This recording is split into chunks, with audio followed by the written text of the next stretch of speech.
Good afternoon, everyone. Thank you for joining us in our very last session of the Immersion Day, where we're going to have a hands-on workshop, a 2-hour hands-on workshop on Amazon forecast. So I hope everyone managed to catch a quick lunch after our 2 sessions. So today, who will be guiding us through our Amazon forecast workshop, we have Sebastian, Udo, and me from our Startup Solutions Architect team. Yeah, so without further ado, just some quick reminders here. Please input any questions that you have in the Zoom chat, and Sebastian will help with moderating the questions in for Udo, me, and himself to address them. Yeah, and if any questions or any support that's needed, also do type it in the chat as well. Yeah, so thank you so much for joining us once again, and I'll pass the time on to Sebastian. Thank you, Pei. You guys can see the screen?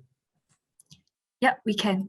Okay, so thank you everyone for joining today. So a warm welcome to all participants today. So my name is Sebastian, and together with Udo and me, we will be providing you with a hands-on workshop to build your first forecasting model with Amazon Forecast. So in today's agenda, we'll go through the challenges that we see the industry is facing on demand planning. Then we will take a brief look into how Amazon.com overcome those challenges. Next, we will share with you how one of our customers built their own custom forecast model, and I will also follow up with a formal introduction to Amazon Forecast. Lastly, we will end this session with a Q&A. So in the follow-up sessions today also, together with Udo, we will give you your first hands-on experience working on building a forecast model using a provisioned AWS account we have specially prepared for you.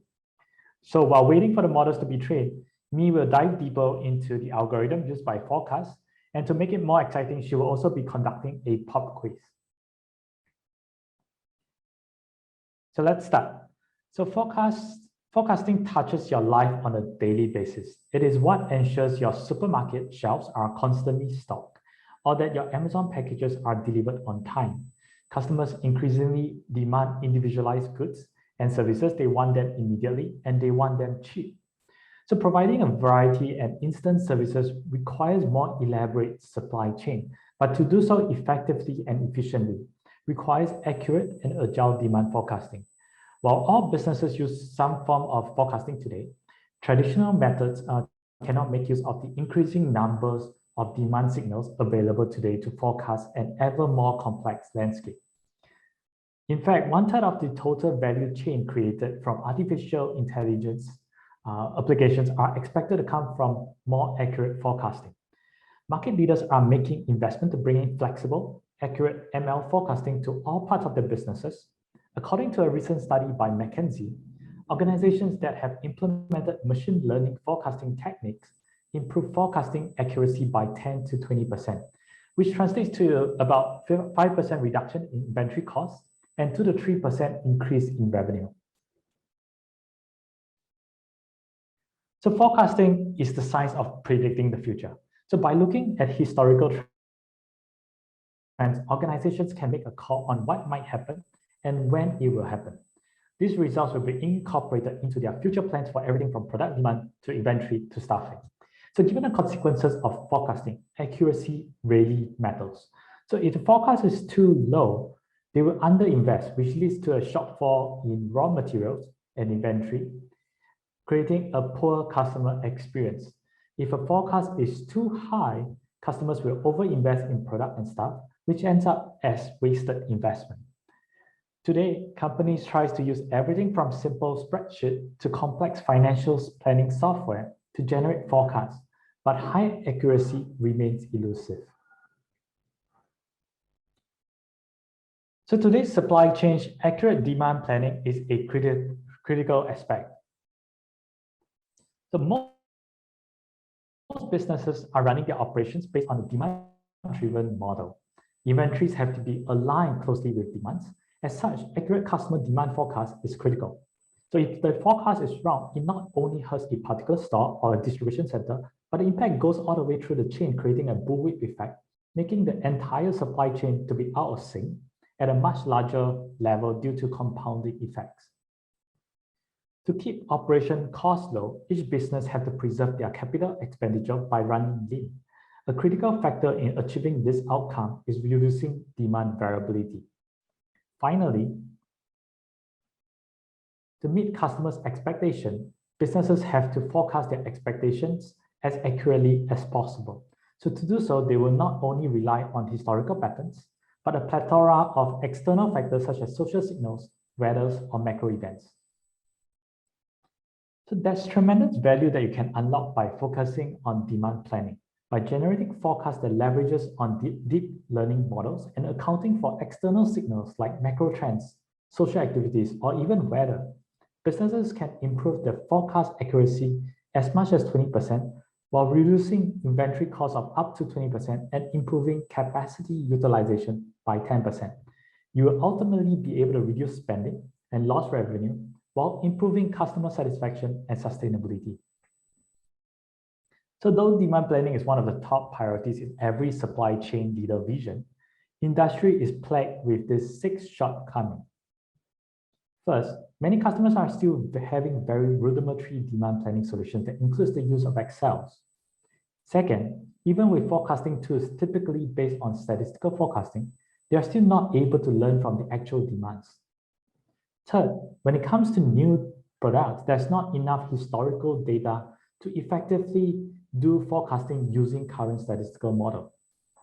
Fourth, current model does not account for external factors like macro, social, or disruption. Fifth, when it comes to complex items that involve price and geographical sensitivity, current model fails. Lastly, if you don't give enough tools to sales team to earn their trust, they don't align their operations with the system-generated forecast. So what can we do? So now let's take a look at Amazon.com demand planning process. To serve our customers at a massive scale, Amazon.com automates their supply chain. They forecast their customers' demand so that the capacity planning and buying plans can be created to be in sync with the expected demand. So one of the key differences is that Amazon.com adopts a 16 days cycle. So instead of a monthly, which most retailer uses, for forecasting their inventory turns. By accurately predicting the buying patterns of a customer, inventory can be placed in the right fulfillment center at the right time. This allows Amazon.com to fulfill a customer order with very short lead time, leading to an overall faster delivery experience. So from the beginning, Amazon.com has invested in forecasting. So our investment follows 3 distinct phases. First, we begin with traditional statistical method, which works very well for basic products, capturing simple trends and patterns. However, when we ran into limitation as our supply chain became more complex and product assortments became more varied. So in the mid-2000s, we began investing in ML technologies to operationalize forecasting at a much larger scale. This approach allows us to manage scenarios where customer demand patterns vary by regions and products. And around 2015, we began pouring huge investment into deep learning approaches to tackle some of the hardest problems, such as forecasting demand for new product introduction and leveraging signals from external events. These new models are global in nature, which means that they not only learn from historical data, but also learn the subtle relationship across different products in different regions. This led to a step change of 15 times improvement in forecasting accuracy at scale. So I am emphasizing the number 15 for the quiz later. As you can see, forecasting with statistical model often result in a very flat line. And that's because it is difficult to account for the inherent variability of a demand, such as the true spikes or dips during the season or trends. So many times these methods tend to only consider past demands. Using advanced machine learning algorithm, Amazon Forecast is able to generate forecasts that is more closely aligned with actual demands. These can potentially translate to millions of dollars of reductions of inventory. Here is one of the customers that we work with. CJ Logistic is a leading integrated transportation and logistics service provider for individuals and companies in Korea. It is a one-stop logistics solution, and it plays a major role in global logistic innovation. They wanted to forecast shipment volumes of each of its 303 terminals. Each terminal is able to serve and handles parcel shipments for multiple clients. To optimize their resources, they want to forecast shipment volumes at each terminal. To do so, CJ Logistic fed 212 days of data for each of the 303 terminals. This provided a total of 64,236 data points. Additionally, they used the built-in data set for holiday and weekend time series data, as shipment volumes and manpower requirements differs on those days. So also, I'm emphasizing the use of a built-in holiday and weekend time series data for the quiz later. With this information, Amazon Forecast was able to train and produce a model that generates forecasts more accurately while accounting for those spikes. Now let's dive a little deeper into Amazon Forecast. So in AWS, we are constantly innovating on behalf of our customers to deliver the broadest and deepest set of machine learning capabilities for builders of all levels of expertise. At each layer of the stack, we aim to remove all the undifferentiated heavy lifting so your team can move faster. Amazon Forecast is at the top of the AWS ML stack. The easiest way to explain the stack is to think of an analogy of a car. The bottom layer of the framework is similar to the nuts and bolts of a car. The middle layer, that's the engine. And the top layer where forecasts reside, that's a full functioning car that you can utilize immediately. So how does forecast work? Forecast use a data set containing your historical data called a time series data set. Time series simply means that the data comes with a timestamp, and we use a historical demand data in a time series format to build a custom model using forecast. In addition to the time series data, customers can bring in additional data that can help improve the accuracy by capturing related events such as pricing, promotions, or weather. Forecast is a fully managed service that uses machine learning to build and deliver highly accurate forecasts based on the same technology that powers Amazon.com today. So leveraging our forecast, customers can build precise forecasts for virtually any business condition, including product demand and sales, infrastructure requirements, energy needs, and staffing levels, with prediction that are up to 50% more accurate than traditional methods. So Amazon Forecast is easy to use and requires no machine learning experience. This service automatically provisions the necessary infrastructure, process the data, and build custom private machine learning models that are hosted on AWS and ready to make predictions. With Amazon Forecast, customers can achieve accuracy level that used to take months of engineering effort into as little as few hours. You will input your time series to the service for the variable you want to forecast for. In addition, you can provide related information about a time series value such as store numbers, details of distribution channel, or even metadata like countries and colors. Lastly, you'll select the time horizon of the forecast. Amazon Forecast automatically discover how variables such as product features, seasonality, and store locations affects each other. Forecast uses the machine learning to quickly recognize complex patterns to improve forecast accuracy. With this input, Forecast will train a model specific to your data and create a forecast for the time horizon. You can choose the level of granularity you're looking for in forecast. For example, as a retailer, you can forecast demand at a store level, channel level, or a product level. The benefit of using forecast is that you can leverage on the related time series data provided by Amazon, such as holidays for different regions. So after this presentation, you'll get your hands dirty with a provisioned AWS account and experience firsthand on this process through a guided session led by Udo. There's a lot of things that happens behind the scenes for Amazon Forecast. Forecast automatically sets up the data pipeline, ingests the data, trains a model, provide accuracy metrics, and perform forecasts for you. It automatically identifies features and uses the different algorithms to see which algorithm works best for you in order to provide the highest accuracy. In addition, it helps you to select the correct parameters and tune them. At the end of the day, you receive a model that is hosted, and you can easily perform query when needed. Lastly, we will also perform cleanup on the resources that were used during the pipeline process, so you won't be overbuilt. With all this work done behind the scene, you save by not hiring an extra data scientist or resources to maintain your own in-house model. So Amazon Forecast is also capable to handle tricky situations such as spiky data and irregular seasonality. Forecast will fill in the missing values with 0 or not a number. Deep learning in Amazon Forecast is able to use metadata to estimate demands for new product launches or pick up nuances from data to accurately estimate product discontinuation. Using related data time series, you can provide future price value to more accurately predict product demand. So that's the end of the presentation. I will open the floor to questions. Are there any questions?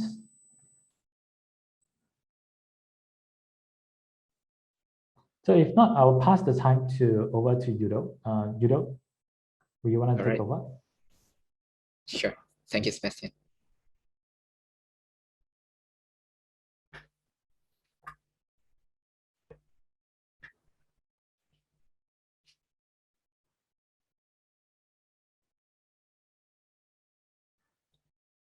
All right. Yeah, please let me know if my screen is visible and my audio is clear. Yep, both are clear. Thank you. All right. Excuse me. Yeah. My name is Yudo. Yeah, I'm part of the social architect team working together with Sebastian, who just presented just now. I'm focusing on Singapore startups, but together with Ming Nguyen, we'll be presenting later on. I have been fortunate enough to help some customers around in ASEAN, in like Indonesia and Thailand and some other countries.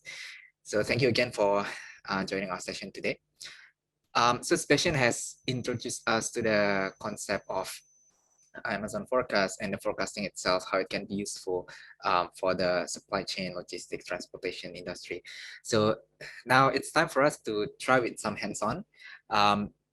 Right, so I'm going to paste in a link, or Sebastian, can you help me to paste the link? Yeah, I pasted the link, the event box. Yeah. All right, so everyone, please click that link and you'll be directed to the page as you can see in my screen share. I'm going to pause here for a while just to make sure that everyone is on the same page. Yeah.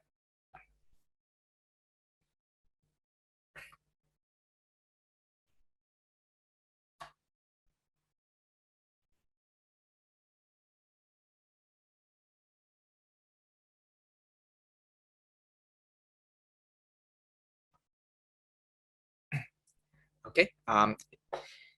So I assume everyone has been able to see this page.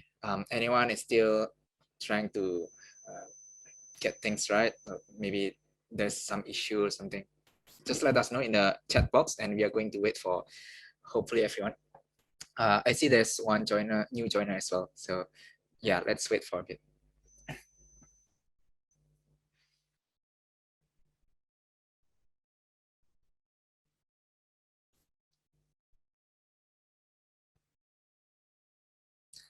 Okay, welcome for anyone who has just joined.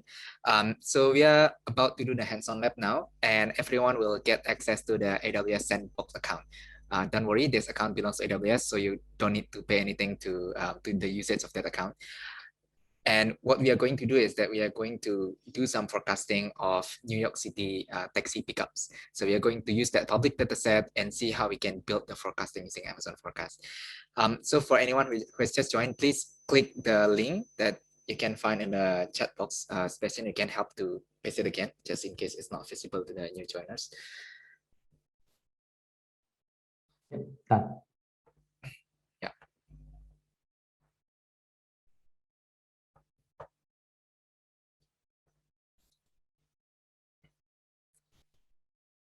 All right.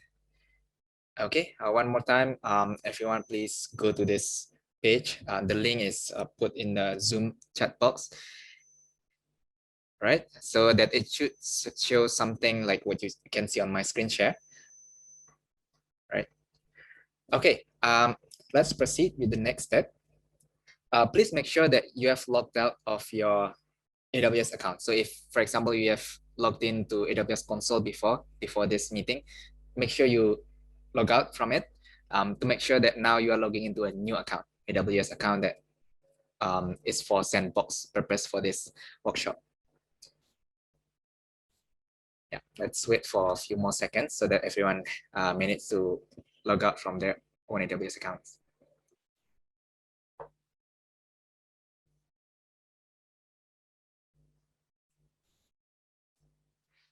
All right.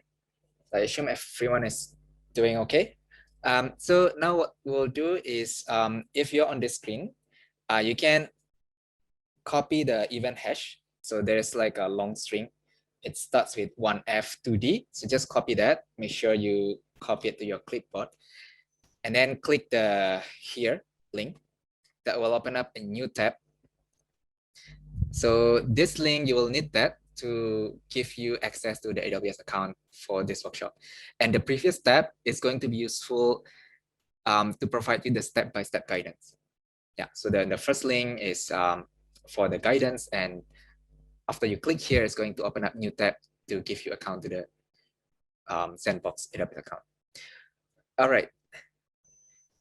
Okay, so everyone, please select the first option, which is email one-time password. Yeah. And please input your own email address.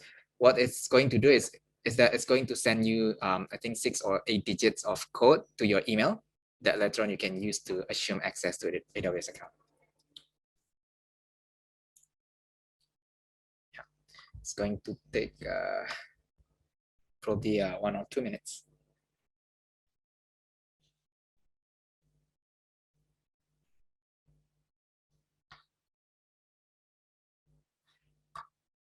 Yeah, while waiting for the email to arrive, let's everyone go back to the previous tab when where you can see that launch orange button, and you can just click on launch. Yeah, so some of you may need to enter the verification. So yeah, that's okay.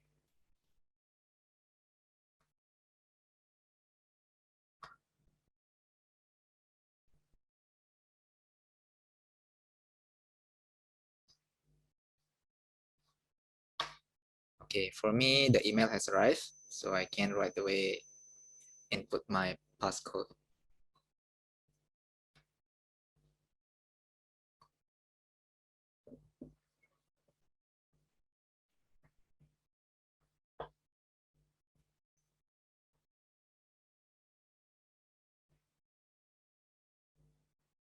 Okay, the logging in is successful for me.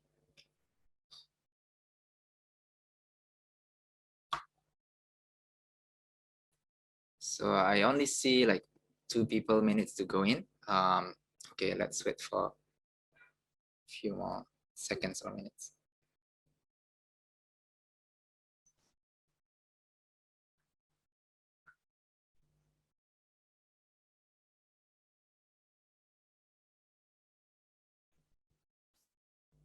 Yeah, anyone having any issues, just please voice it up. Just type in the chat box and me or Sebastian can help. Is there any issues so far, Sebastian? Not as of now. Nobody pasted asked any questions. Yeah. So I see 3 people minutes to go in. Let's wait for more to join.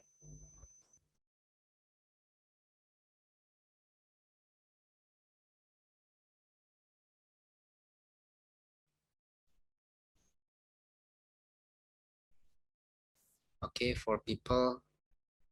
Yeah. Let's just wait for a bit more.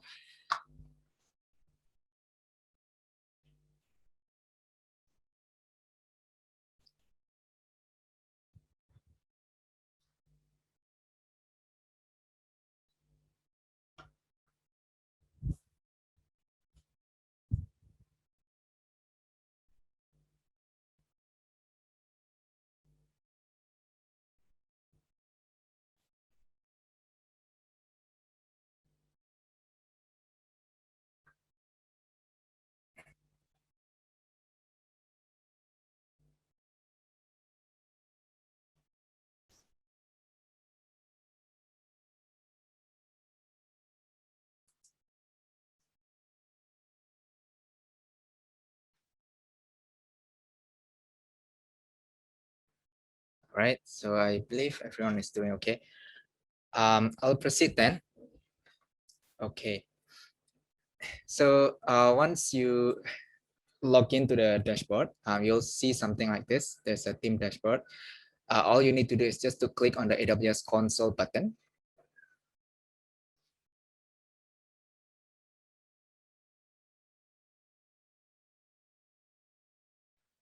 Okay, and click the Open AWS console.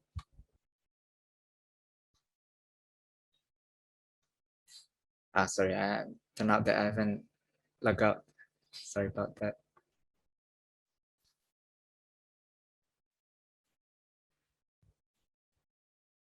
Okay.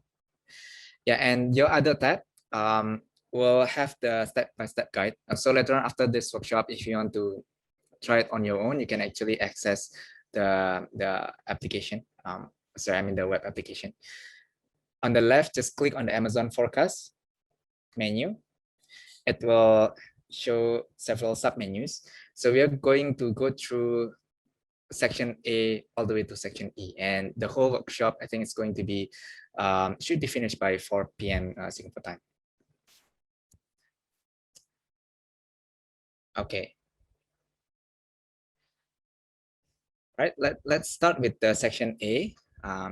So all you need to do is just to press the orange arrow here to go to the next page.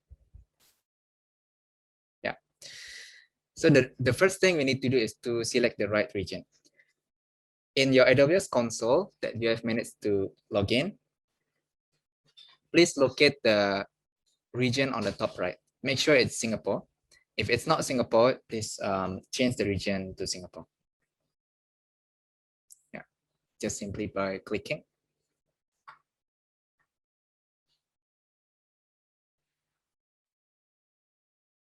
Okay, and after we manage to go to Singapore region, what we need to do is to go to SageMaker service.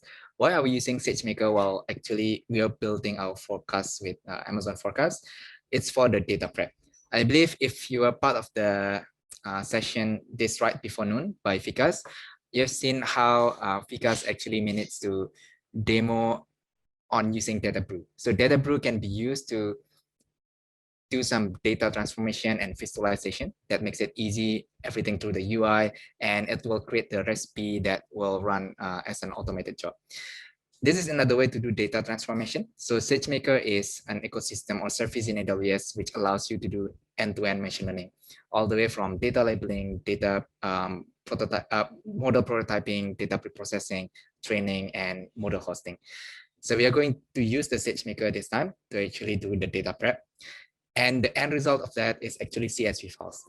As Sebastian has presented, there are one required data for the forecast to work and 2 optional data. So there are 3 total data sets that you can use: the target time series, the related time series, and the item metadata. So all of these you present to forecast by using CSV files. So of course you can use any of your tools to actually use the data prep to actually do the data prep. For example, you can use Microsoft Excel, or you can use Data Brew or other tools, other services. What we are going to do today is to use SageMaker as one of the tools. So click the Amazon SageMaker if it's already available here. Otherwise, if it's not, on the top bar, just type in Sage and click the Amazon SageMaker.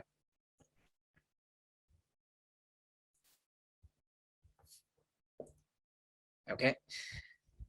And once you get into the SageMaker console, just click the SageMaker Studio on the left vertical menu. Right? Just ignore any warning if there's any. There should be one username already created for you. It's called POC user on the right pane. What you need to do is just to click the Open Studio right next to it. There's an Open Studio link. Just click this. It's going to open up the Jupyter Lab environment, which we call as SageMaker Studio. Yeah. So these steps are also you can follow from the workshop guide as well. And for this workshop, we have actually done the part A3 for you. So we have cloned the repo, so you don't need to do it anymore. So we can skip to the section B after this. Yeah, so let's everyone move to section B just by clicking the next arrow icon.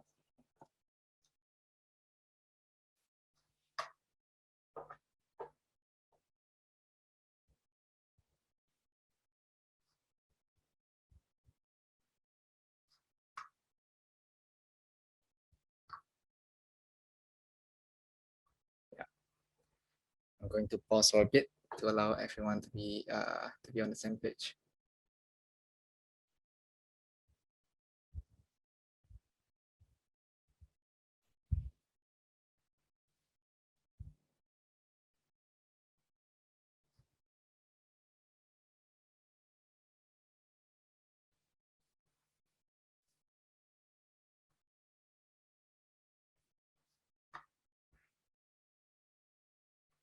Okay, anyone having any issue, just please let us know so that we can help. Okay, if there's nothing, then I assume everyone is doing okay. So you'll see that there will be two folders on the left hand side. Please click the second one, which is Logistics Transport SC, which stands for Supply Chain Forecast Workshop. All right, and please click the first notebook. It's called 01 Prepare Target Time Series. Yeah, it's going to open up the Jupyter notebook. And you should see that on the right hand side here, it should show that you are running Python 3 data science kernel with 2 virtual CPU and 4 GB of RAM as the running environment. So what is this? Sagemaker Studio is just a place where you can run your Jupyter notebook. So if you're a part of your data team, or you have done some data stuff before, data project, then you might be already familiar with this Jupyter environment. This Jupyter environment allows you to run codes along with the guide in the same place, and you can run all cell by cell. So I'm going to explain this a bit more later on. For now, let's just run all the cells. And how you do that is locate the run button on the top menu. The top menu bar, there's run menu. Click that run menu and click the run all cells.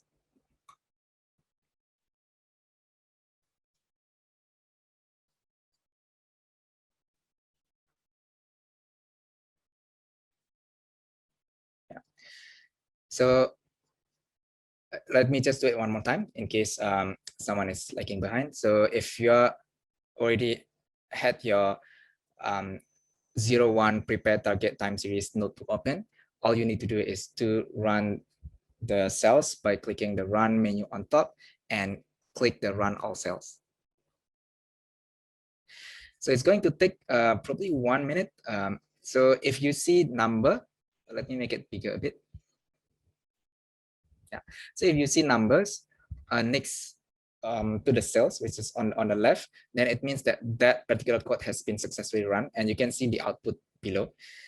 And if you see star, that means that the process is still ongoing.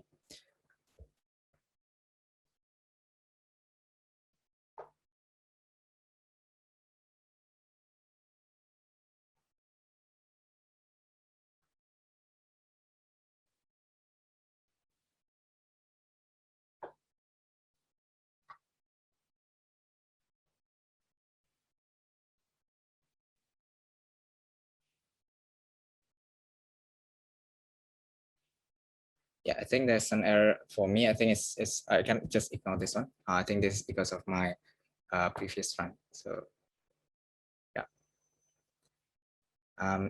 So I believe for all of you, you have seen everything successfully processed, right? And there is like an output to this cell. So on the second last cell, there will be some long string getting printed. Please copy that and put it in your notes somewhere. We are going to use it later on for the forecast next step.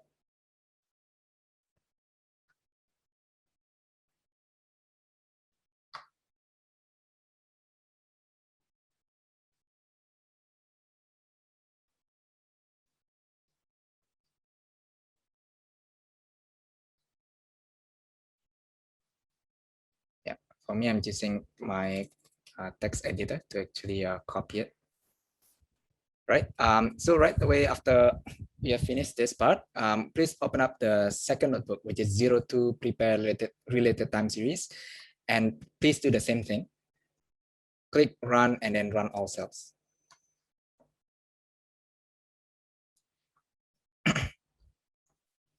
So it needs to be in sequence. We only run the next notebook when the previous notebook has successfully run till all the cells has been executed. So the first notebook will create this target time series, CSV. And this is what we are going to use as the input for the forecast. And it consists of 3 columns, which is the timestamp, and then the item ID, and also the how many pickups that happened during that particular time. And the second notebook will generate this RTS.csv, which is the related time series. Right. And after you finish with the second notebook, please open the third notebook, which is prepare item metadata, and please do the same thing, which is run all cells. Yeah, this one should be very quick. All right. Okay. I assume everyone is doing well. If all the notebooks have been successfully run, then what you're going to see is that the files will be uploaded into S3, and S3 is the Amazon storage. So the way you can look at it is by looking at your S3 console. Hold on, let me just. Yeah, so go back to your AWS console. On the very top, you can type in S3 and make sure you open it in other tabs so that we'll preserve this current tab.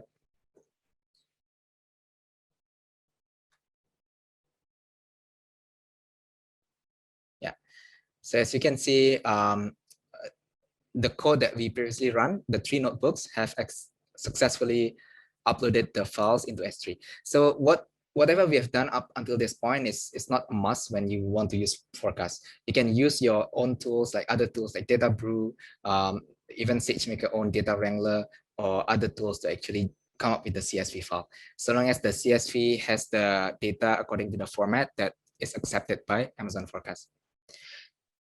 Okay, next thing what we are going to do is we are going to input this data into Amazon Forecast. The data is currently in S3, and we need to import it into Amazon Forecast so that it can be converted into the right format for the machine learning process. It could be converted into a vector representation. All right, so let's go back to the guide.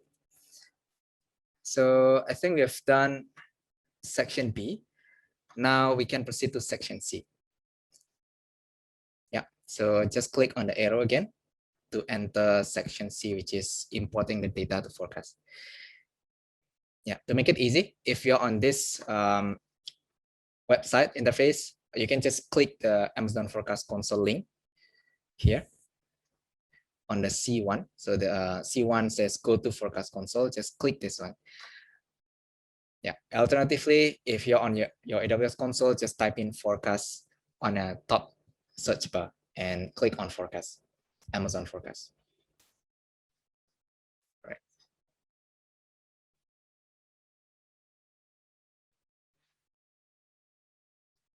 Okay. Next, in the forecast UI console, click create dataset group. So yeah, I think for me, I've had this one. Probably I've. Okay. Yeah, so you need to create the dataset group.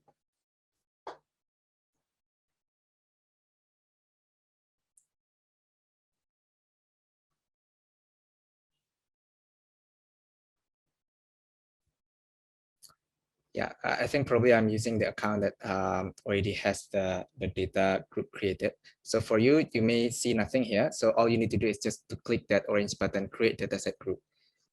Yeah, something like this. And it will come up with the form.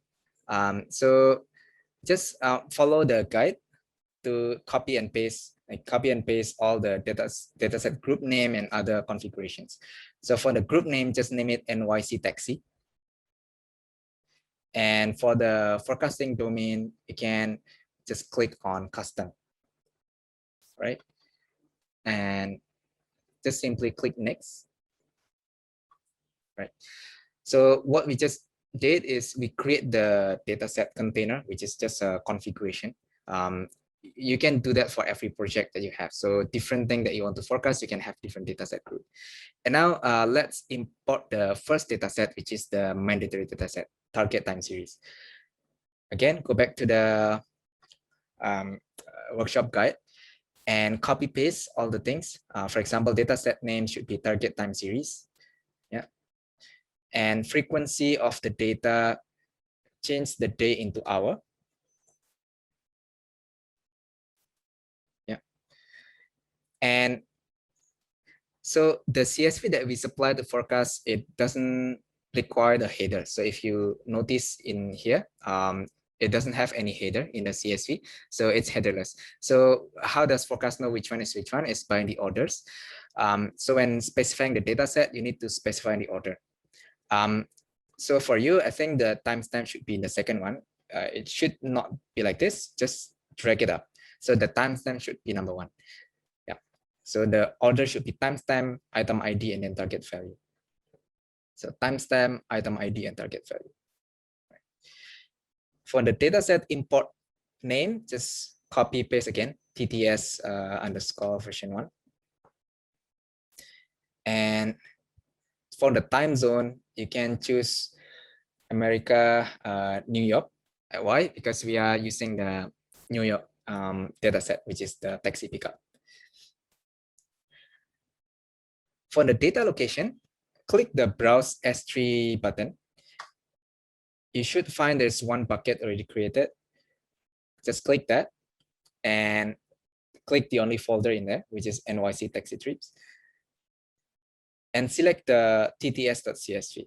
So TTS is the target time series, the main time series. Just select that one and click choose.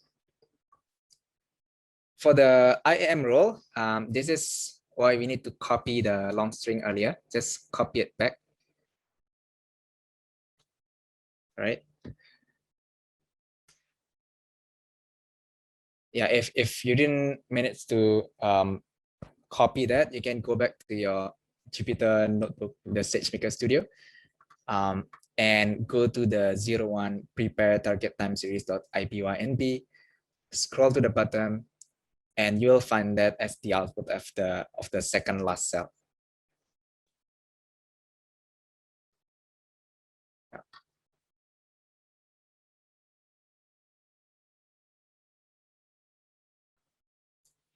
Okay, and right away click start.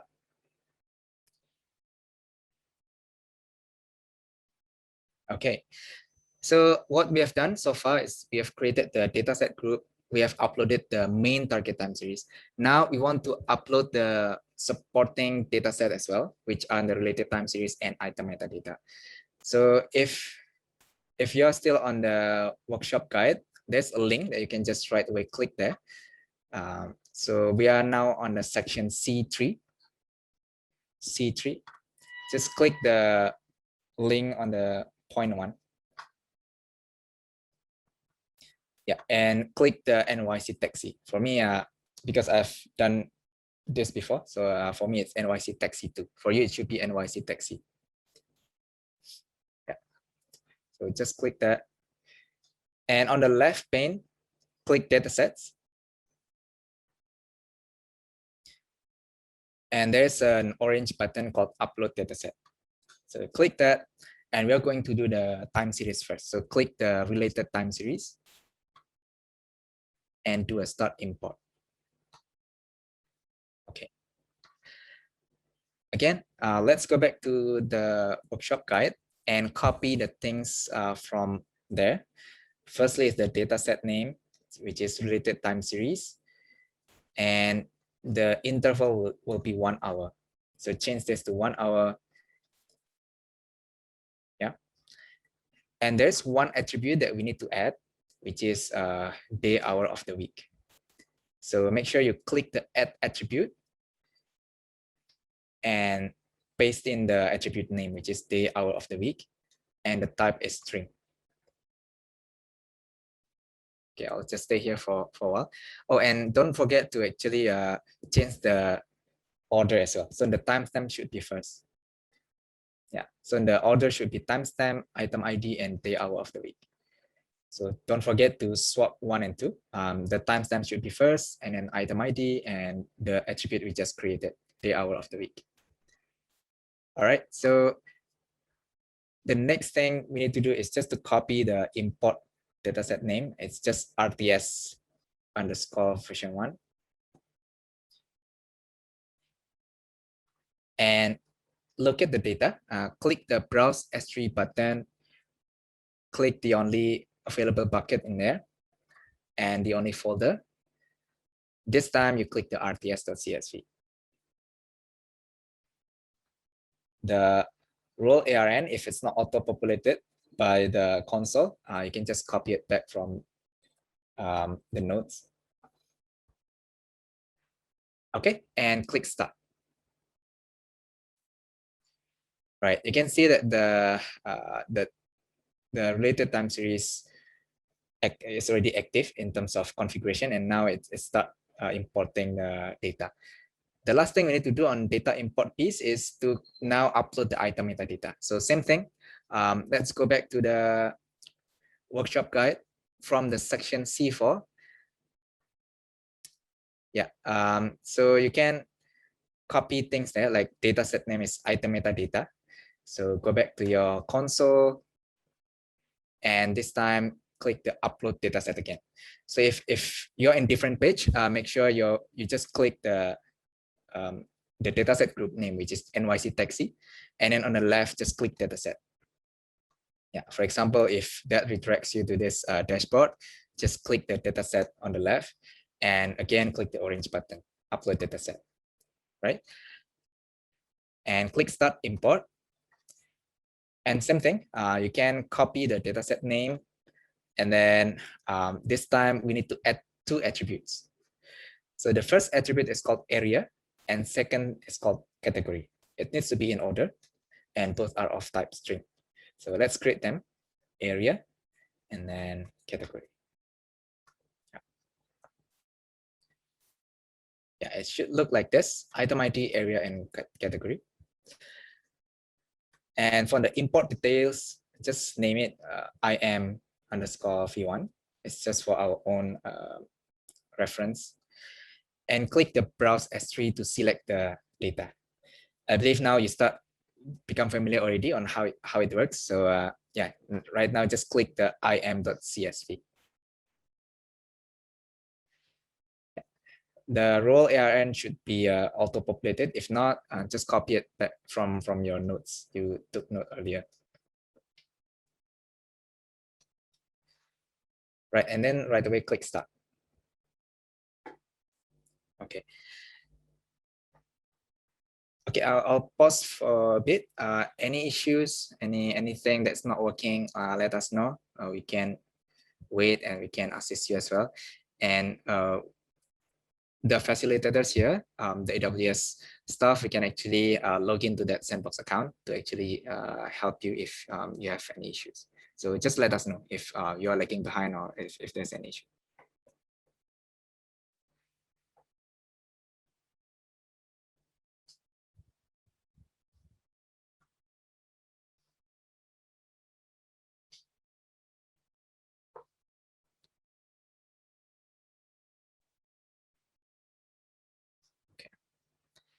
Okay, if not, yeah, I'll proceed with some explanation of the data preparation part. So what we have done so far is we have produced the CSV files as the input data to forecast, and we have created the dataset configurations in Amazon Forecast. This thing is going to take a while. In my experience, it can be as like just maybe 30 minutes or even faster, or it can be a bit longer, nearing like 20 minutes. And in the meantime, we are going to do something else. We are going to visit the data prep portion and see if we can drill down a little bit. Okay, so when we are going to use forecast, then we need to have the CSV file, and these CSV files contain the thing that you want to predict. For example, if you want to predict the sales, then you need to have the time series data of sales, historical data of sales. And that is what we call as the TTS, or target time series, which is what you want to predict. For the New York taxi pickups, So you see that we will need 3 columns. On the left is the timestamp, which is when the pickup happened. And then the second column is the item ID. Yeah, so if we go back here a bit in our target time series schema definition, you'll see that we have timestamp, we have item ID, and we have target value. Item ID is mandatory to have. So item ID is, it can be your SKU. For example, if you are a retail, like e-commerce, then it can be your SKUs, all the items that you are selling. If you're like New York Taxi, it can be locations. So in the context of New York Taxi, our data set, the item ID is actually in the location or pickup location. For example, if you're in Singapore, for example, it could be Chinatown, it can be Tiong Bahru, it can be Geylang or other place. And you want to predict the number of pickups that happen in that particular area. So you can use it with your own context. So item ID can be anything. It's just the dimension of your forecasting. It's the unit of forecast that you want to predict. So as you see here that we have so many pickup locations. I think we have hundreds of them. And the rightmost column is how many pickups we had at that particular hour. So our forecasting here is using hour. So yeah, so what all the numbers here actually represents hours. Yeah, so this can be other thing as well. For example, if you're predicting the number of like inventory, it can be the number of items available in stock, for example, or it can be the number of people if you're managing like a particular venue. So it can be anything. It's the number that you want to predict. So that's called the target field. So how to do this preparation is actually it's quite trivial because the data has been pre-cleaned by AWS and we just store the data in Amazon S3. So what we do here is we use pandas to actually do a bit of data transformation. We download the data from this forecast samples, and this is how the data look like. The PU location ID is basically the item ID. It's the pickup location ID. It can be your SKU if you are a retailer, for example. And we have other data as well. And the next thing we do is we transform the data. For this particular context, there's not much transformation we do. What we do is just we select 3 columns out of all the columns available. So we just drop all other fields that are not relevant. And the result will look like this, and we just upload it to S3. And this cell, the step 4, is just providing the IAM access. So in AWS, security is job 0, is very important. So even Amazon Forecast as a service, it requires your explicit permission to provide access to your data in S3. So Forecast is a service, S3 is a service, and unless you provide the explicit permission, even Forecast cannot actually access your data in S3. So this is what you're actually doing to create that connection, like security permission. And in the second notebook, what we did is we create the supporting time series. For example, when you forecast the number of sales or demands, right? Let's call it demand forecasting. Then the items that we are selling, the amount of sales that can happen for that particular item in that particular day probably depends on the price of the item on that day. So the price is variable, it can go up and down. And also the number of sales will probably it makes sense that there's a correlation between the two. And both are actually time series. So the sales data is time series, or the demand data is time series, and the price is also time series. So when we have supporting data like this, that we instinctively think that they're going to support each other, we can put that as a related time series data. I think me can later on provide you with more examples on what can be related time series. So it can be like price, it can be whether you have promotion for the item during that time, probably weather. If you are doing like last mile delivery, for example, it could be weather as well. It could be seasonal, like holidays and festive and other things. So this can be valid related time series. And what we do here is we try to extract a very trivial, actually, related time series. So Okay, let's go here. Yeah, so if you observe this data, which is our data, the number of pickups in New York is actually going up and down. And you can see that actually once in a week, it actually went very low. And this actually during the weekend. So whether it's weekend or not actually does affect the forecasting. So we, in this context, use the day and hour as the supporting feature using related time series, right? So we try to extract whether the particular time is what day and what time, and put it as a string. So if you remember last in the previous step, you actually created this one. Let me show it. Yeah, so you created day hour of the week. This is actually it actually refers to this particular column here. So the resulted CSV will look like this. There's still timestamp, there's still item ID, which is your pickup location, and there's a new data called the day hour of the week. Okay, then the third data set is the item metadata. So sometimes, right, when you have new items, like for example, you start selling new items in your website, and that items they don't have much historical purchases before, so there's no data because they're quite new items. So we call them a cold start scenario. When you are using algorithm like Deep AR Plus or CNN-QR in forecast, they can actually incorporate this knowledge into the model as well. For these items which don't have much of historical data, they can infer and the historical data from other similar items and the older items. So in this case, how do they know like that these items are similar? It's actually from the metadata. So it can be like the brand, it can be the color, it can be anything that defines your item, and it needs to be static over time. So basically, if your supporting data is dynamic, it changes over time. It should be related time series. If your data is static, it should be item metadata. So this is how we categorize our supporting data. Yeah, so not much we do here. It's just creating two supporting data. One is the name of the area, the taxi pickup area, and then it's the category of the number of pickups. So yeah, we don't need to bother this too much. It's just category one means that there's a very low pickup, and then category 2 is more pickup, and so on. Yeah. All right, so yeah, that's just on the data prep part. And now let's see if our data import has finished. Likely it's not. Okay, yeah, it's not. Okay, then I think you can proceed with. Oh, there's one question there, right? Yes, so there's a question. Do Amazon SageMaker Studio only supports Python only?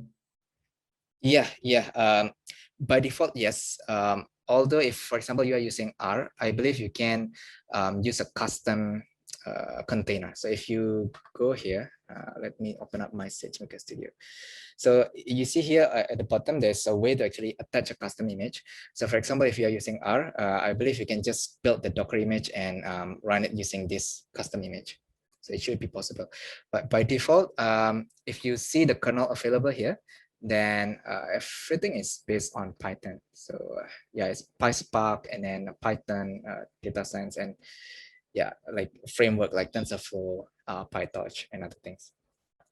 Yeah, let me see if I think I saw that before.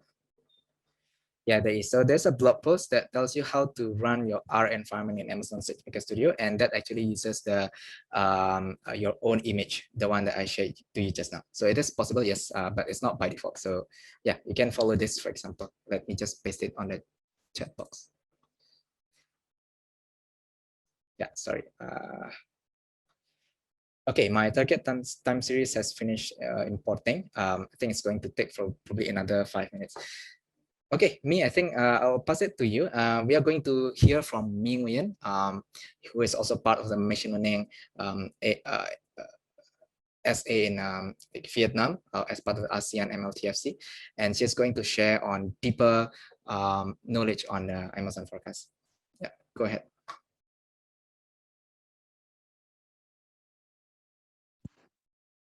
All right, thank you, Yudo, and hello everyone. My name is Minh Nguyen. I'm a startup solution architect at AWS. Same team with Yudo and Sebastian's. Currently based in Vietnam. Do let me know if you can see my screen and hear me clearly. Yeah. All right, cool, awesome. So now while we're waiting for our data sets to be imported, now let's dive a little deeper into the Amazon forecast mechanism. So forecast is powered by a galleries of statistical and machine learning algorithm. So right now we have 6 such algorithm. So let's take a really quick look at these different algorithm and how you should use them. All right. Okay. So we have a first layer of what we call base algorithms, which are quite classical statistical approaches to forecasting. Now, the first one I'd like to mention is ARIMA, or autoregressive integrated moving average. So this is especially useful for data sets that can be mapped to stationary time series. So think about those that don't depend on trends or seasonality. It's just a constant, auto correlations. Also, ARIMA mostly just work well with a small number of time series. And next we have ETS, or exponential smoothing. This is also one of the local statistic functions and also work well with a small number of time series, but it can find trends, seasonalities, and residual. It do this by calculate a weighted average of historical data. So think about ETS if you only have a couple of items or a couple of time series to predict upon, and you have a pretty good prior assumptions about them. Like, for example, it depends on trends or depend on seasonalities. Now, you should also note that neither ARIMAs nor ETS take the related time series dataset into considerations. So remember, for our taxi driver, we have the related time series of time of the weeks or whether it's a weekend or not. So if you are wanting to use those type of related time series data, albeit it's optional, just opt for one of the next algorithm, because ARIMAs and ETS doesn't support that. So now we come to NPTS, or non-parametric time series. This is actually an Amazon proprietary algorithm.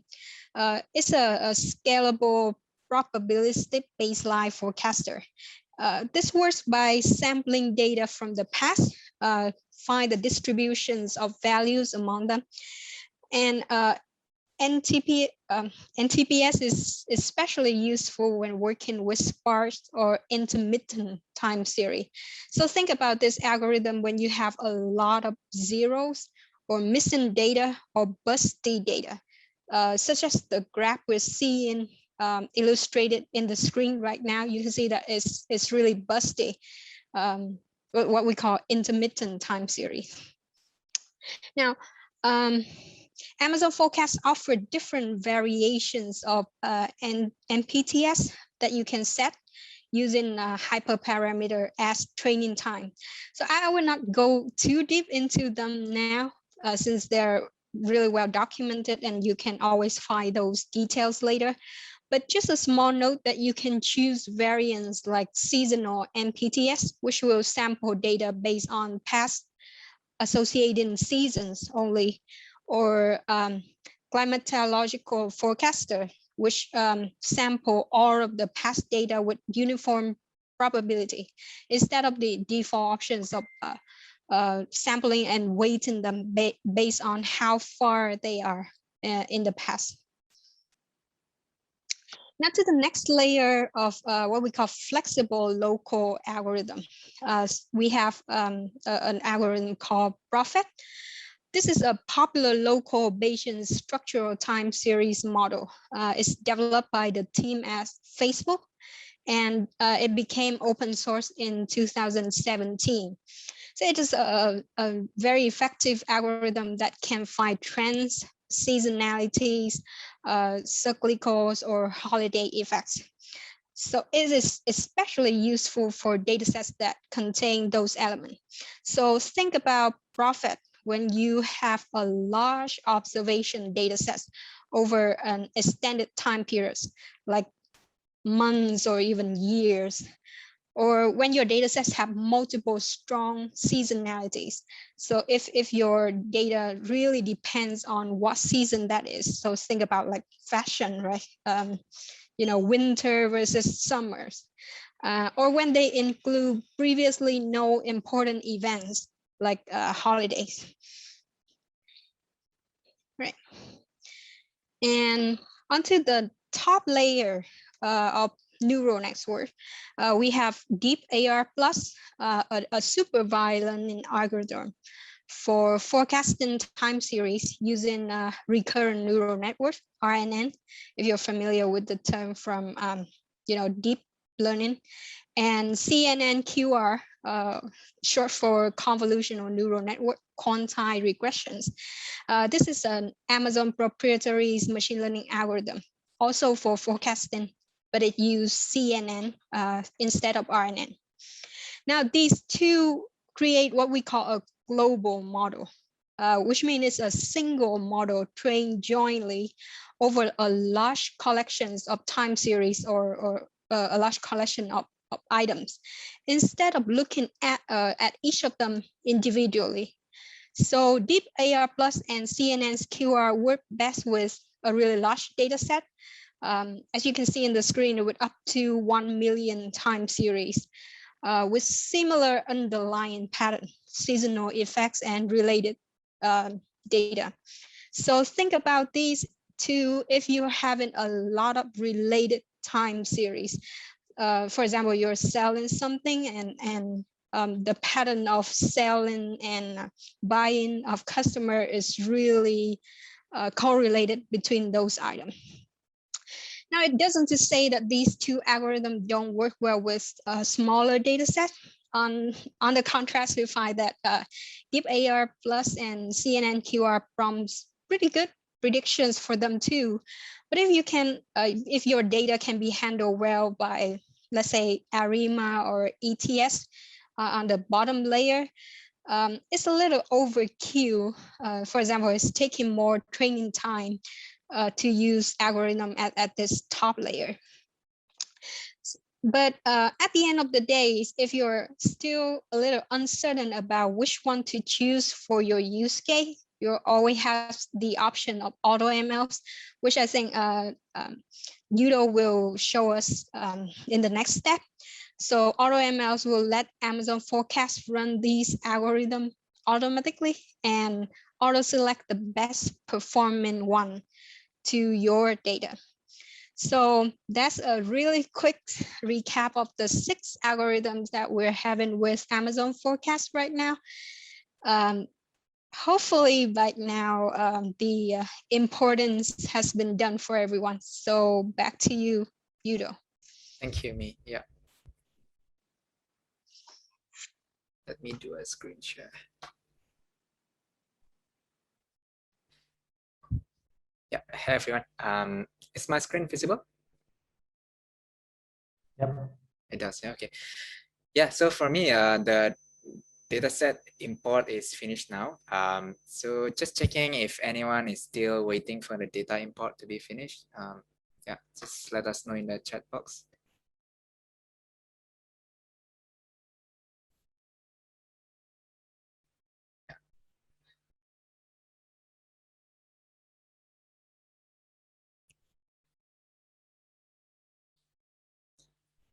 Okay, good. I'll assume that that means everyone has managed to get the dataset import done.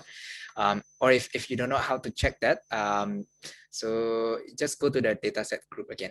So from the forecast, you can go to your dataset groups and select the NYC taxi. Yeah, for me, it's NYC Taxi 2, right? And then click on the data sets. Yeah, you should see that all are active now. Okay. All right, I'll proceed. So what we have done up to this point is that we have imported the data from S3 to Amazon Forecast.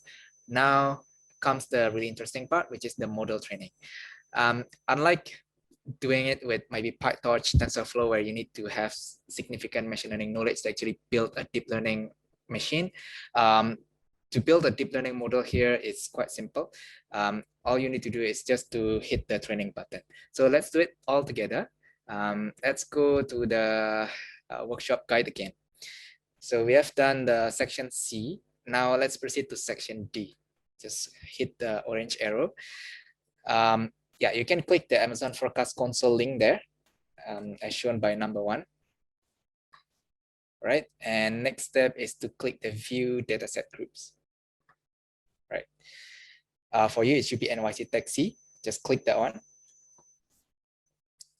and there is a train up predictor.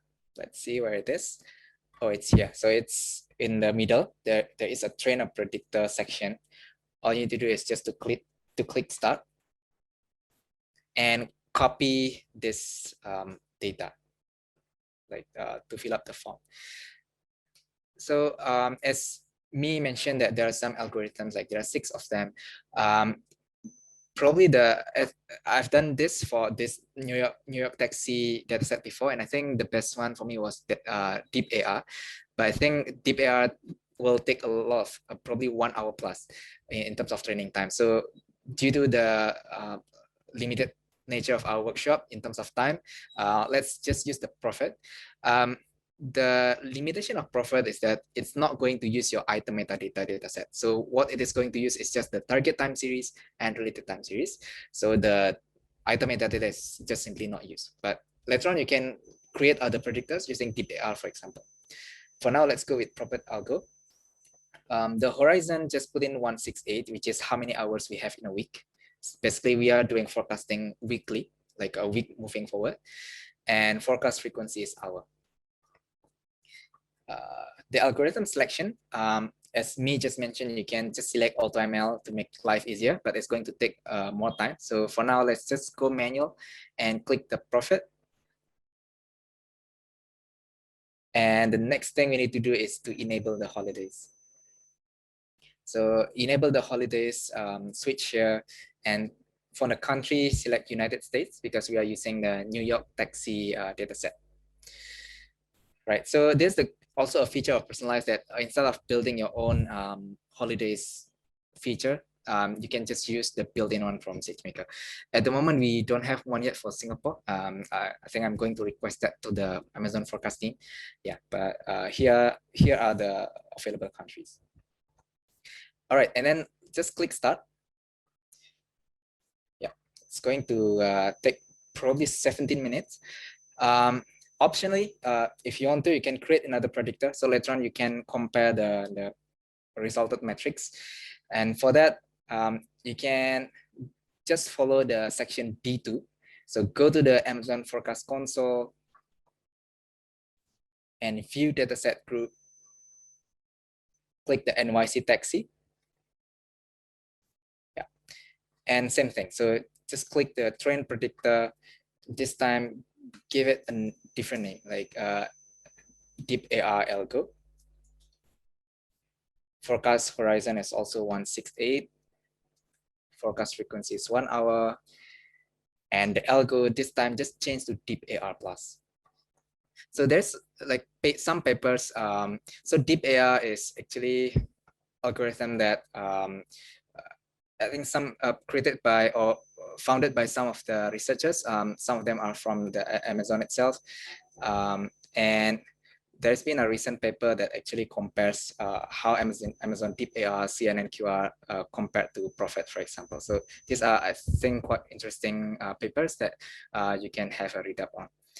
So yeah, for the Deep AR, nothing much to change. Under context length, so if you keep on scrolling, you'll find these advanced configurations. If it's not expanded for you, just click the advanced configuration section. It's going to expand, and you'll find there's a context length. Change this to 1 to 6. What is this? This is just how many data points is considered to generate the next forecast. For example, if I put 1 to 6, it means 1 to 6 hours. So it creates the forecast based on the last 1 to 6 hours. And it's just based on my experience. I think it's best for this particular data set, the New York taxi pickup. For holidays, again, just pick United States and just click on start. Yeah, don't worry if you are lagging behind a bit. You can always refer back to the workshop guide, or just let us know so that I can repeat for a bit. And the training time is going to take, I think, 17 minutes for Prophet and 1 hour plus for Deep AR. So I think for now, I'm just passing it back to Nguyen to continue the dive deep into the Amazon forecast. Go ahead, Mi.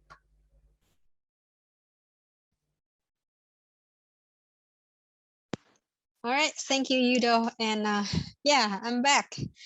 So yeah, while we're waiting for our algorithm to be trained, as you can see, it can be kickstarted very easily. But you know, forecast will do it part of training and do all kind of stuff. But in real use case that you're going to apply it, there's can be multiple challenge scenarios you might face. So let's walk through some of the challenging scenarios that we commonly see pop up when applying forecast to a real use case, and some of our tips for how to handle them. Right. Now, first, the dilemmas of balancing under forecasting and over forecasting.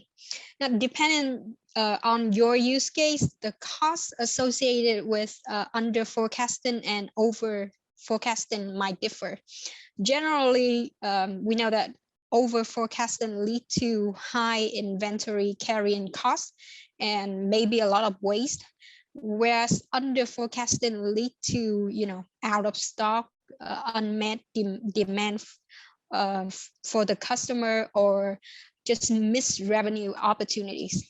Now, Amazon Forecast allows you to optimize these costs based on your business objective by providing an average means forecast, as well as a distributions of forecast that captures variabilities of demand from minimum to maximum value. So depending on the product categories, you might choose to generate forecasts at different distribution points, what we call quantiles.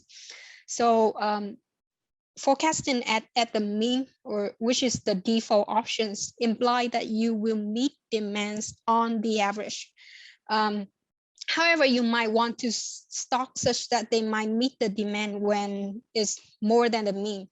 For example, for a grocery retailer who prefer to overstock meals, for example, you might choose a higher quantile such as 0.75 would, when you do that, it would better capture the spike in demand. Forecasting at 0.75 would means that 75 of the times the demand would be equal to or less than the forecasted value. So it ensures that you will meet demands 75 of the time by overstocking. So you can specify the quantiles during training the predictors using the forecast types. As you can see on the screen, or if you remember when Yudo scroll down the training screen previously, you can see different numbers. I do believe the default is 3 points, 0.5, which is the mean, the average, 0.3, which is the lowest, or if you prefer to understock that, and 0.7, which is the default overstocking options. But you can always, you know, just adjust that and use whichever number that makes sense to your case. Now, second, we have the problem of overfitting. This is a typical problem in any learning problem. It means that you are basing on the past experience too much that we cannot generalize and we cannot predict accurately for the futures. You just, look at the past and you think you're doing good for the past. Now, Amazon Forecast combat this by using back testing. So what it does is automatically split your time series data set into two sets, what called training and testing. So the training set is used to train your model, obviously, and the testing set is used to evaluate the model predictive accuracy. So and you can choose that testing periods. So we recommend to choose more than one backtest window to minimize the selection bias that might make one window more or less accurate by chance. Now, assessing the overall model accuracies from multiple backtest window, as you can see on the screen, it will provide better measures of the strength of the model and reduce the chance of overfitting. So right now, Forecast allows you to select up to 5 backtest windows. So just remember to, try set different multiple backtest window. All right. Another common occurrence in real-world forecasting is the presence of missing value in the raw data. You can see our New York taxis data is very beautiful. There's barely any missing data at all. But in real world, it's not that ideal, right? Value can be missing for a multitude of reasons, such as there are no transactions in that specific time period, or there's measurement errors. You didn't have a chance to capture the data, or the measurement couldn't occur correctly. Somebody screw up the ledgers, and now all of your number is not reliable anymore. So to help with this problem of missing data, Forecast support an automatic imputations of missing values for the related and targeted time series datasets in both the historical and forecast time periods. So you can use several missing value logics like mean, medians, minimum, maximums, zeros, and none, or not a number, depend on your specific use case. So you can use the featurization configurations to use this forecast. So it should look like this one on the right. So if you notice when you scroll down to set different algorithm parameter for the deep AR part in the advanced sessions, below that is the featurizations. That is where you can set data to fill in your missing data. And it's actually very helpful, because if you're doing this by hand, or you have to self-handle this, it might take a lot of time. But now this features of Forecast can allow you to just set a couple of configurations and let that be done automatically. A small note here is to be careful when to use zeros and when to use none or not a number. For example, take the case of item out of stock. It is recommended that these values are filled as none, because if you're filling them as zeros, the model might learn that there was no sales or no transaction at the time, as opposed to the real thing that happened, that the product was not available. So if you fill in as zero, it might create misinformations and bias in the model. There's another approach is to create a related time series to specify out of stock or end of life products. So just don't fill in any number in your targeted time series. just create a related item time series. Another case is if you're looking at your data and you see too many zeros and or none, meaning that your data sets are sparse. You will need to do some experimentations on how to fix this, right? You can try choosing NPTS. As I mentioned earlier, NPTS is as a forecasting algorithm is really good at handling like sparse and spiky data, or you can aggregate your data as a higher frequency. So for instance, instead of aggregate data hourly, try daily. So it have more data. So in case there's a separation in your data. So if you have some item with regular demand patterns and some which are very sparse, you can group the sparse item together and train a separate forecasting model for them. That's the recommendation. Now, to yet another problem, to forecast new products introductions, or what we call co-star problem.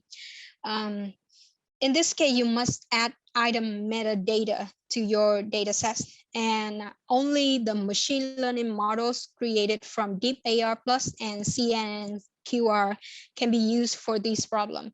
As Udo mentioned earlier, even PropFest cannot use the data in item metadata datasets.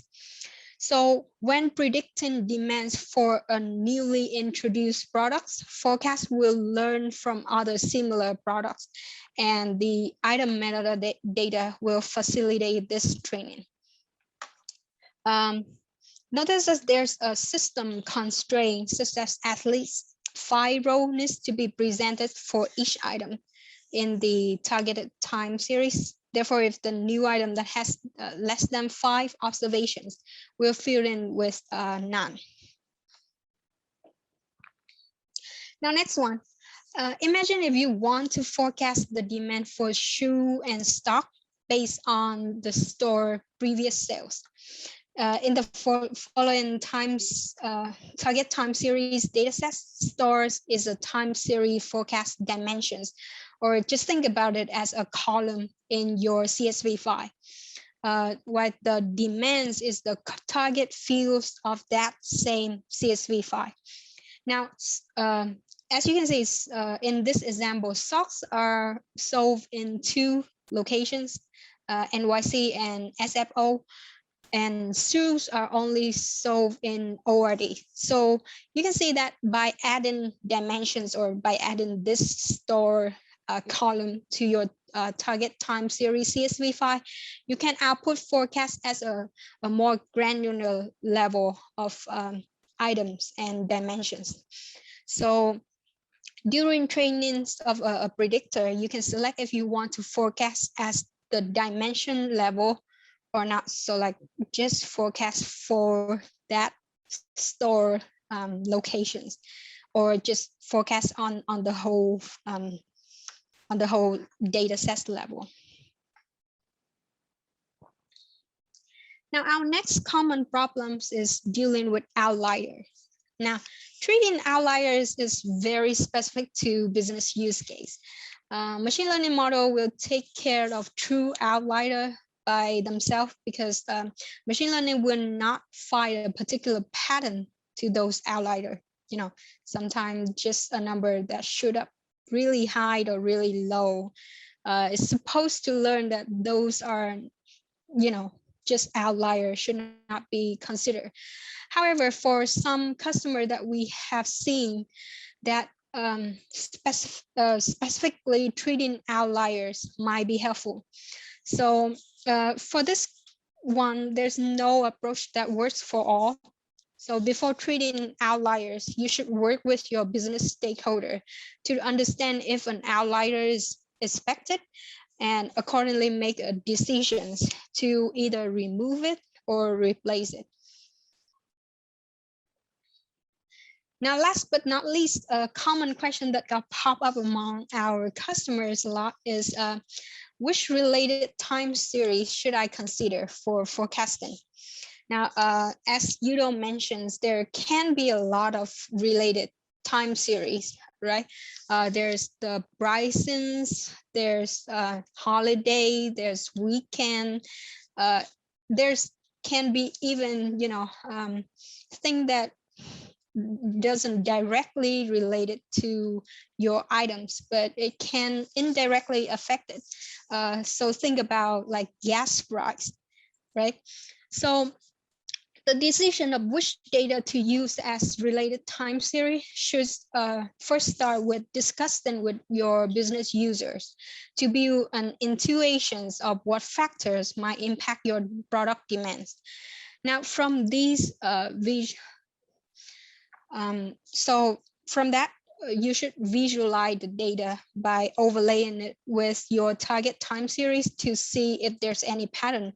And here you will see that demands, for the example here, you will see that the demand of buys is high during work days versus weekends. So weekend should be a related time series, right?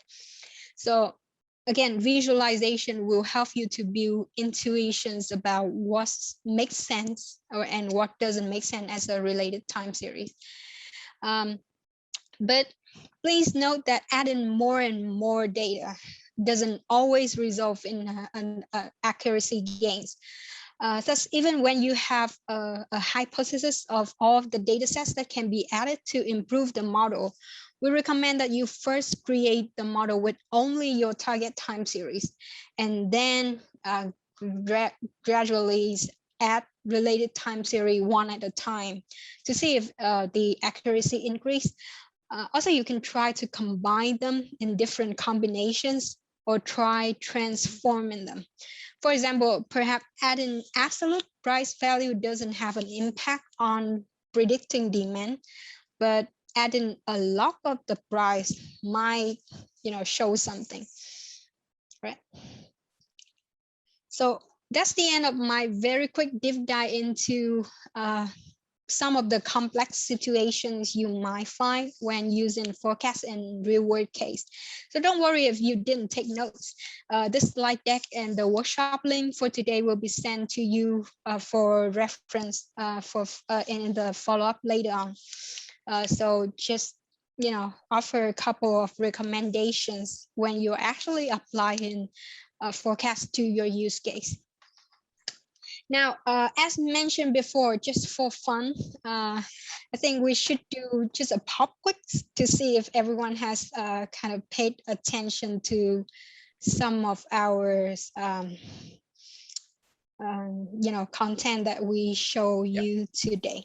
Can we check the training first so that while doing the training, we can do the quiz? Yeah, awesome. All right. So yeah, Thank you. back to you, though. Yeah. So yeah, I see that my training is done. So I hope that everyone is also the same. Is my screen visible? Yes. Yes. Yeah. Okay. Awesome. Thank you for the feedback. Yeah. So everyone, please go back to your console, and if you may have closed your console, then just back from the workshop guide, I think you can right away click the section D2. There's a link on the point 1. So on the D2.1, you can just go there and view dataset group, click your NYC taxi dataset group, and click the view predictors. Yeah. So this will show that there should be two trainings going on. One has been finished with the Prophet algo, and one for Deep AR is still ongoing, and that's expected. It's going to take probably 1 hour since the first time you created. So yeah, so for me it's finished. Anyone still see that the Prophet algo is still in progress? Let us know in a chat.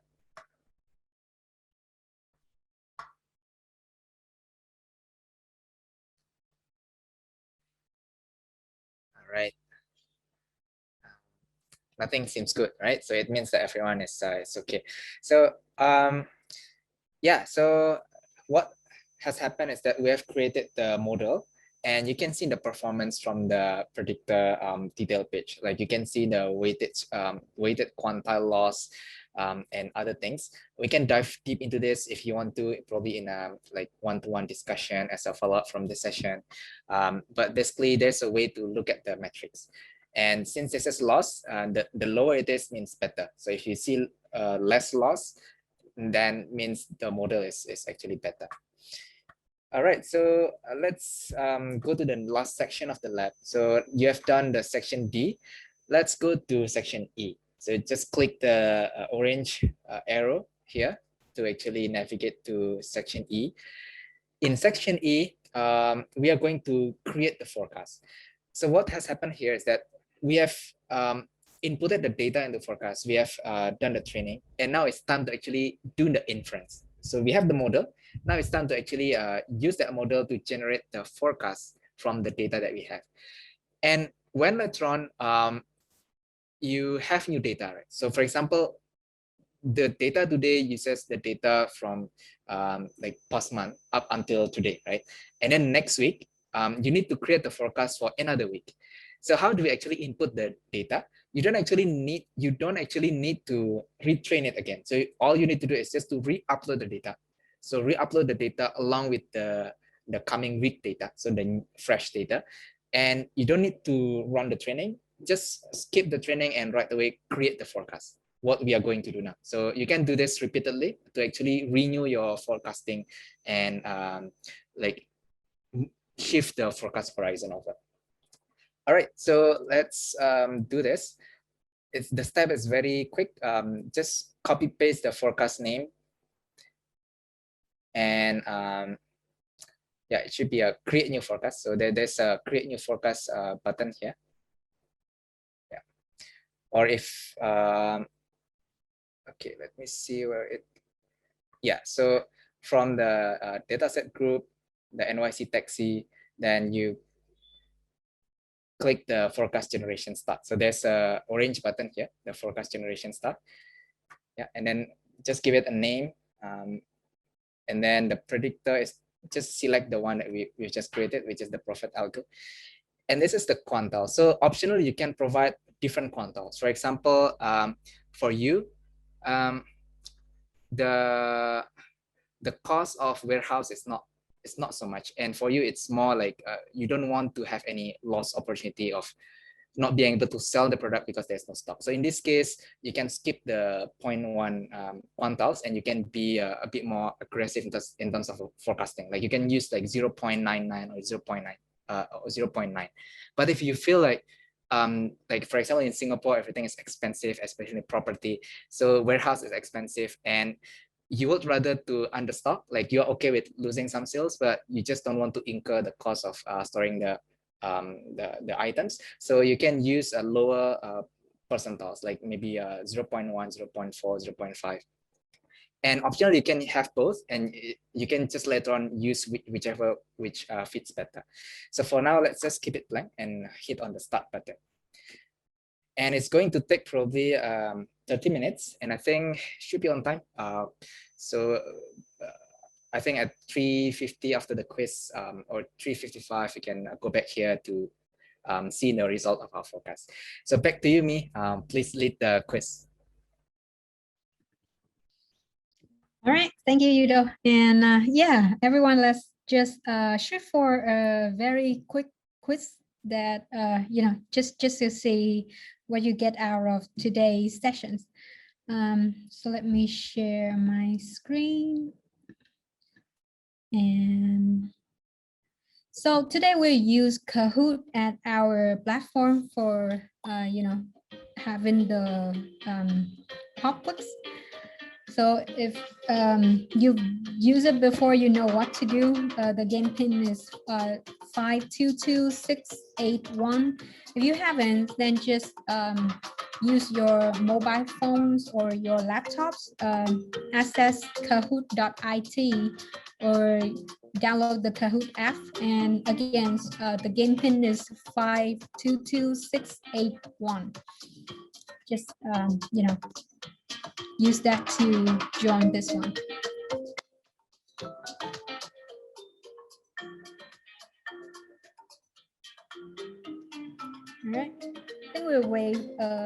about 1 minute for everyone to jump in.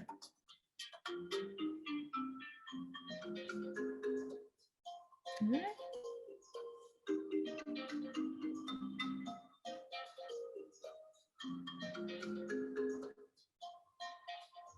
While listening to Kahoot music.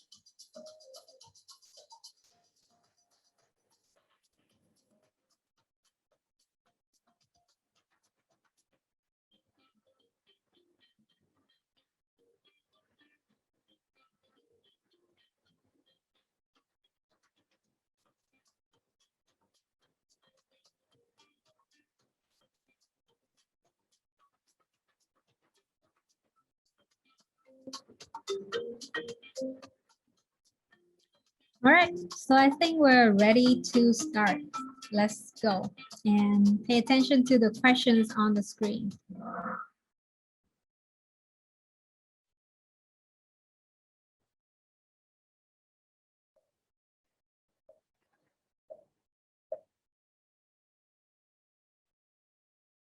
First one, have you ever played Kahoot game before?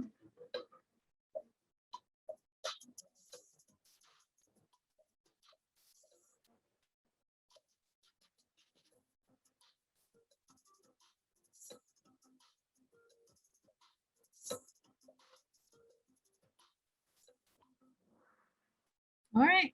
Wow, awesome. So we have all veterans then.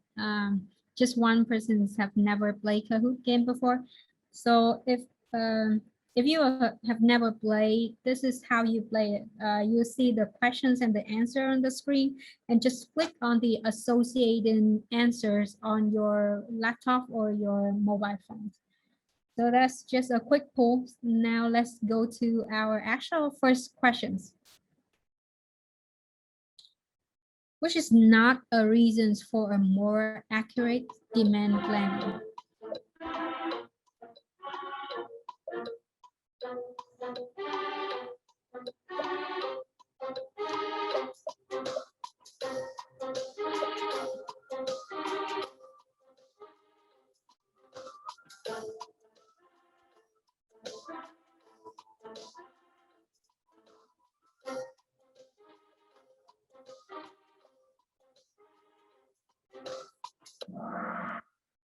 All right, looks like most everyone got it right. Yeah, we want to have a lean inventory operations to prevent bullwhip effect to meet customer expectations, but we do not want to add technical complexities. Let's see our scoreboard. So Nate is killing it at the first place. Next questions. Since 2015, the use of deep learning has helped Amazon.com to improve accuracy to how many times?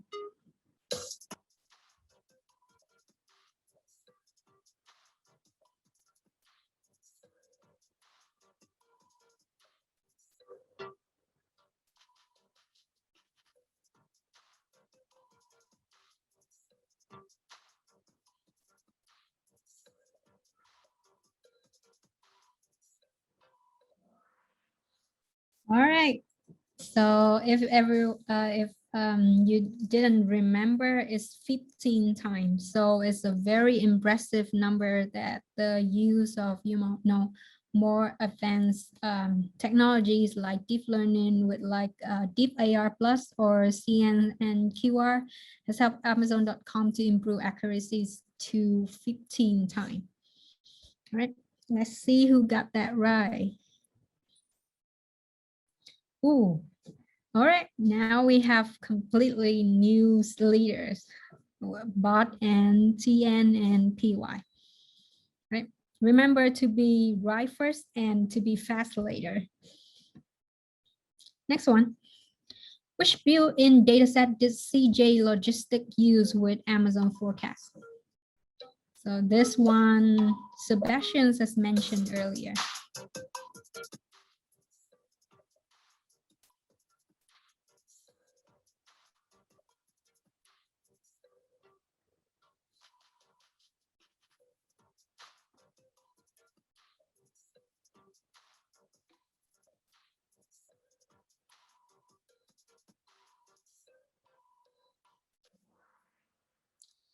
Oh, only one person remember that. But so historical time series is what you should have, but it's not a built-in data set. It's actually the target data sets, not a related items.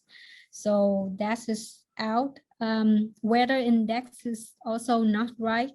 SP500 is also not something that is supported at a built-in dataset. In this case, CJ Logistic actually used the holiday and weekend related item datasets that is built into Amazon forecast. We actually use the same built-in datasets in the sample of NYC taxi. So yeah, now you know. Wow, okay. We have pretty good leaders here who's standing their ground. Next questions. What are the benefits of using Amazon Forecast?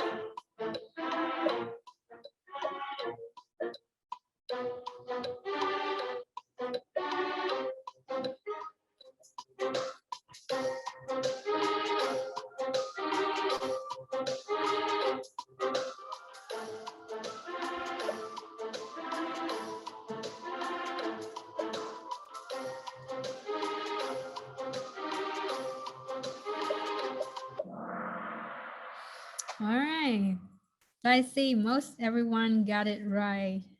So yeah, using Amazon Forecast, you're using a fully managed service, really easy to use, and it's your data, your models. You're just using the algorithm from AWS, but the performance actually depends on your data.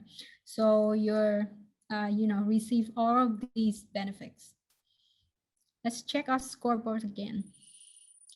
Oh, now we see Nate is going up again.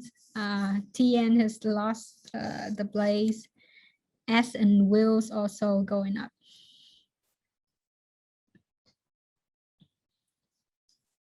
Next one, how many algorithms are supported by Amazon Forecast now?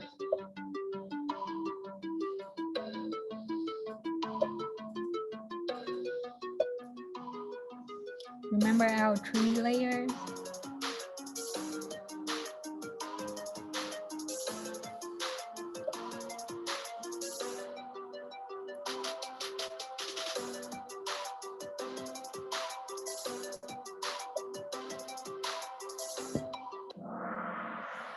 All right, so we have a couple of right answers. Yeah, we are having 6 supported Amazon Forecast algorithm right now. They are ARIMAS, ETS, MPTS, ROFES, Deep AR Plus, and CNN's QR. So if you remember that pyramid diagram, you'll see 3 layers and 6 algorithm. Okay, now we see someone going back, but Bart is still, the undisputed leaders. Now come to the last questions, last chance for everyone to gain score. Just a true or false. You can use fill-in options such as 0, value, none, mean, median, min, or max to handle missing values. Is that true or false?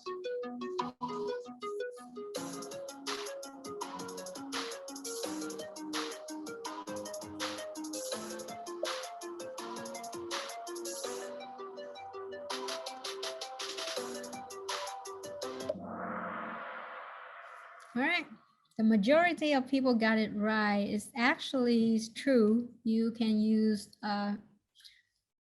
one of these logics for handling missing values. And you do that simply by just adding the name of the logic, like zeros or min or max, to the featureizations. So let's see our podium. At the third place, congratulations to NM. Second place, Wills. And first place, we have Bob. So congratulate everyone on this one. Unfortunately, due to current COVID situations, we cannot have prizes for this week. But thank you very much, everyone, for joining, and it actually shows that we got a lot of information about forecast out of this sessions. So thank you. Now back to Yudo. Thank you very much, and congratulations for all the winners. Yeah, again, unfortunately, it's during the pandemic time. Otherwise, we can have like something maybe in a classroom or something more fun and maybe prizes. Okay, so let me do a screen share in I think final 4 to 5 minutes. Okay, yeah, hope my screen is visible now. Yep. Yeah, okay, thanks. So yeah, I believe the forecast generation is done for you as well. If not, maybe just wait for a couple of minutes and hopefully it's done by then. For me, it's done. So let's after the forecast is generated, now we can do a lookup. So basically, the forecast is already there. It has forecasted the coming few days of New York taxi pickups, and see how we can do the lookup. Let's go back to the workshop guide again, and let's look at section E2. Yeah, so there's a forecast lookup. We can click the link that should direct us to the dataset group. Click the only one there, NYC taxi. For me, I created two, so NYC taxi. All right, and the next thing is click the forecast lookup, or it should be lookup forecast. Yeah, whichever that shows up, it should be the one on the rightmost, lookup forecast. And yeah, we can give it a name like forecast is after. Okay, this one. So yeah, we just select the one that we just created, the forecast, which is for me is after February 2020. And for the start date, again, just copy it over from the workshop guide. It was the 23rd of Feb. So for this purpose of for this workshop purpose, the dataset has been chosen carefully not to include the COVID period, so that the taxi pickups will be more accurate, because after the COVID, then things change. So we just limited just right before the COVID. The time, just let it be, which is 00. And for the end date, you can copy 6th of March 2020. Yeah, and don't forget to change the timing, the end time to 23, which is like 11 p.m. Okay, so what we are doing is just a lookup. So we want to see how the forecast look like. And for the forecast key, just put in 230. So what this means, this is just the pickup location. For example, 230, it translates to maybe Geylang or Chinatown, or maybe some part of in Indonesia, like Tangerang or other part of Indonesia. So it's just a location. When you use your forecast in the context of demand planning, for inventory planning, sales planning, then it can be SKU. So the item ID can be your products like SKUs. It can be other things also. So just click on the get forecast button, and yeah, it should show the forecasting results, something like this. So you see that anything in gray is actually the actual data. And then when the gray stops, it's what it's called as forecast horizon. That's the stopping point of our existing data. And now we are starting forecasting. So anything you see on the right of the gray is forecasted value. They are actually prediction in the future. So you see that here we have like 3 lines with different color. So this under quantile. So we have like P10, P50, and P90. So again, these numbers mean if P90 is like confident forecasting. So if you don't want to lose sales and you want to have your items always in the warehouse for 90% of the time, then that's when you use P90. When the cost of the warehouse is very expensive and you are okay with losing some sales, then you can use the P10 instead, which is the orange here. That means that 10% of the time, the true value is always below this particular value. So that's actually in the level of confidence. And you can actually customize. You can do other quantiles as well, and you can actually mix them. Like depending on the situation, you can choose which one is more suitable for that particular item.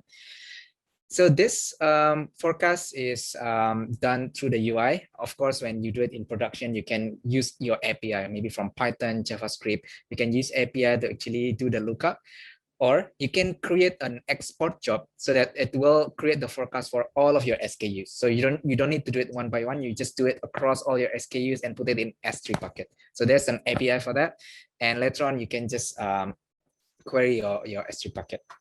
So let me close this off with maybe a few slides. All right. Yeah. Right. So as I just mentioned, everything can be automated. Anything that you did previously with the UI, importing the dataset, starting the training, creating the forecast, it can be done from your Python or JavaScript. So everything can be part of the pipeline. And if you need more resources, more examples on how to do that, like how the script look like, just go here. The slide will be shared with you later on, so you can just rely on the resources to actually dive deeper. So there's a very good location in the internet by AWS samples. It's in the GitHub, which contain some Amazon forecast samples, so you can explore.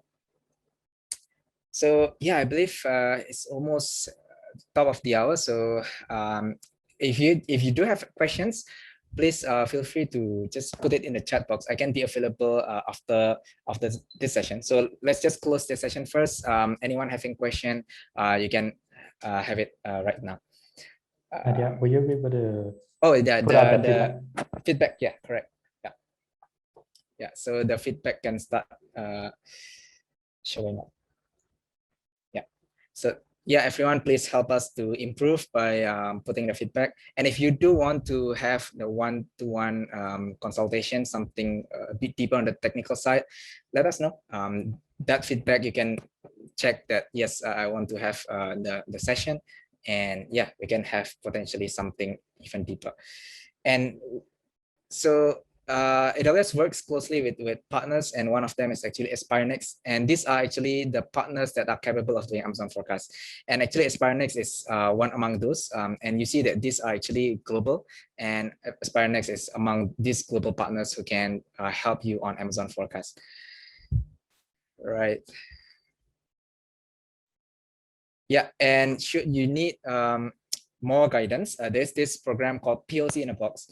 So what AWS Solution Architect like Ming Nguyen and myself will do is we can help you by providing another immersion day like this, probably more like one-to-one with only your team, and we can do a simple co-build, maybe half a day, or maybe a spread of a few days in a week. We can build a like POC together with your own data in your AWS account.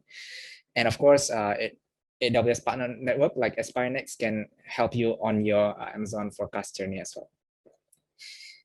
All right, so I would like to say thank you for everyone for joining this session.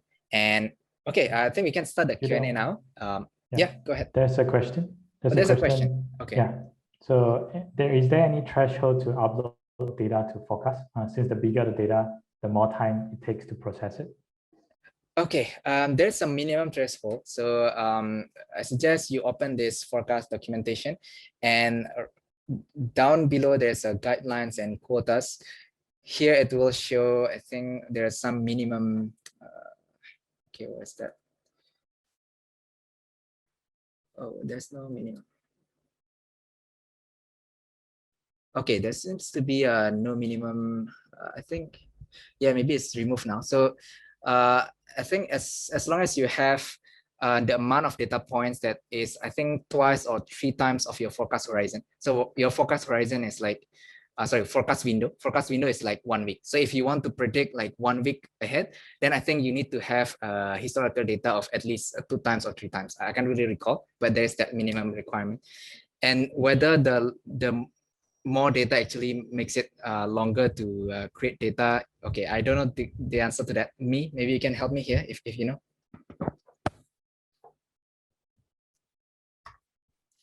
Yeah, I think based on just my past experience, aside from the limitations that you can scroll down, that the maximum accumulated size of all files should be below 30 gigabytes.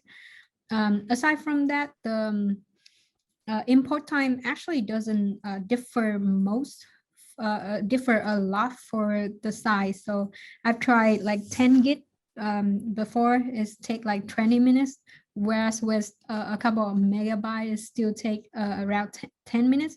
So you should not be worried that it take too much time. However, the training times, as we've seen before, for example, Profit versus Deep AR Plus, can differ a lot based on that algorithm, and of course by the amount of data you have to train. Thanks, me. Yeah. So anything related to minimum and maximum, you can always refer to this documentation, the guidelines and quotas. Yeah, this is the official guide. Okay. Yeah. Okay. Thanks, Ayman. Is there any other question? Happy to answer.